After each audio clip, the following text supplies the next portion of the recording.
عادة ما ينظر للمسؤولين السياسيين ينظر إليهم على أنهم شخصيات منشغلة دائما لا تظهر العواطف كثيرا وقلما ما تحتك بالأشخاص العاديين، ولكن سفير كوريا الجنوبية في القاهرة ليس في إطار هذه الصورة النمطية.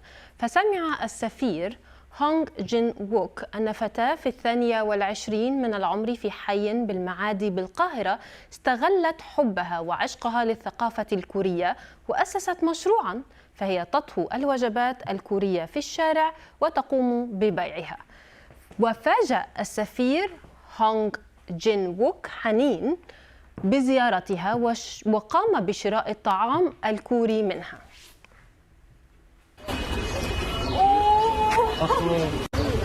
اسمك حنين.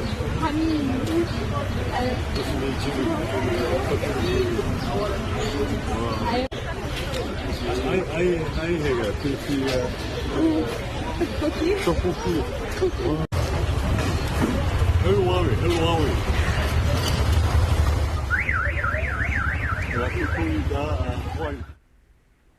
ويبدو أن التبوكي الذي تذوقه السفير حاز على إعجابه. بدأت حنين مشروعها العام الماضي والسفير الكوري ساعد وعبر عن سعادته بتوافر هذا الطعام الكوري، ولكنه أيضا بدا محبا للطعام المصري فسأل عن المحشي.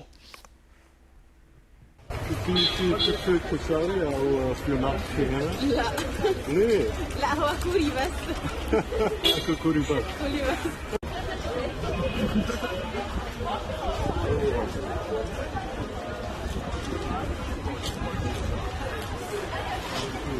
كوريان في 한국 음식.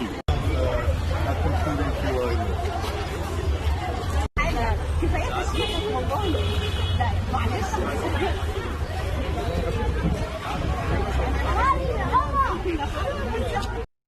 حنين رفضت أن تأخذ الأموال لكن السفير أصر.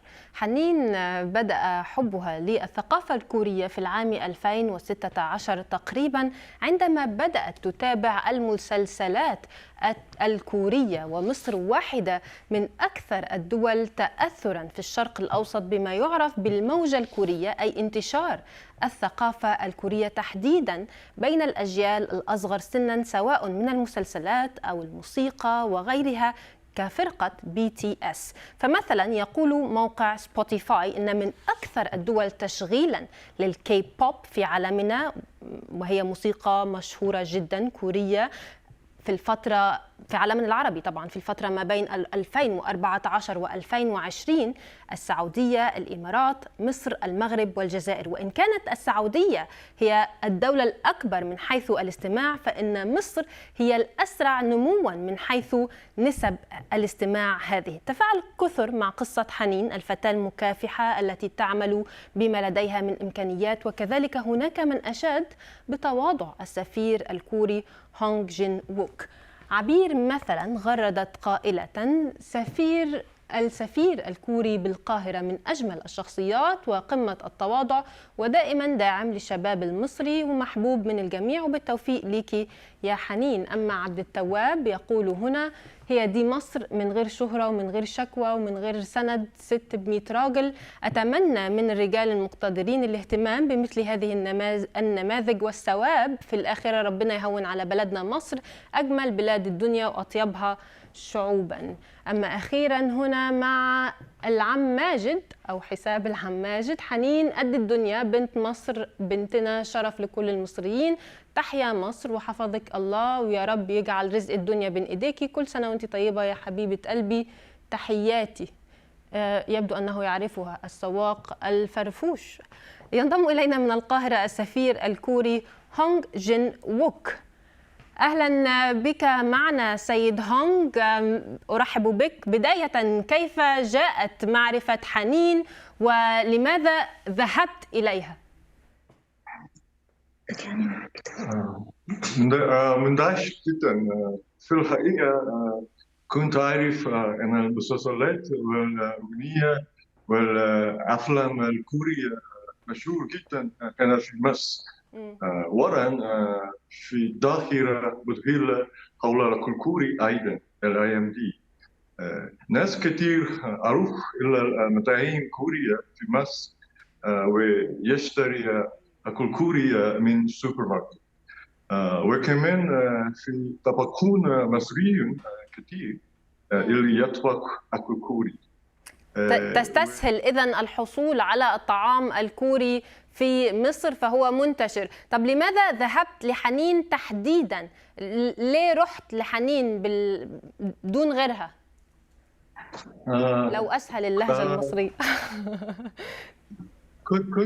كنت مبسوط جدا أن أجد فيديو لها على اليوتيوب، وأنا متشكر جدا لها. فكرت أنها سفيرة أكل كوري لدى مصر اللي تقدم أكل كوري كانت في مصر. عشان كده كنت عايز أقابلها وأدوق أكلها.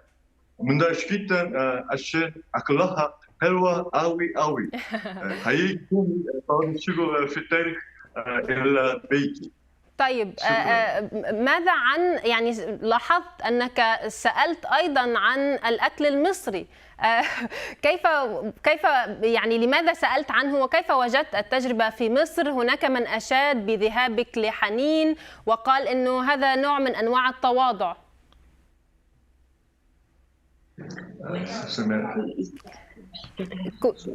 كنت أقول أنك ذهبت لحنين وطلبت تحديدا الأكل المصري مع أنك تقول أن الأكل الكوري منتشر. كل الحاجات حلوة أوي، زي المخش، الكشري، الهشل، كل الحاجات جداد. حلوة أوي. أنت سعيد إذن بانتشار الثقافة الكورية. شكرا جزيلا لك. كنت معنا من القاهرة السفير الكوري هونغ جين ووك.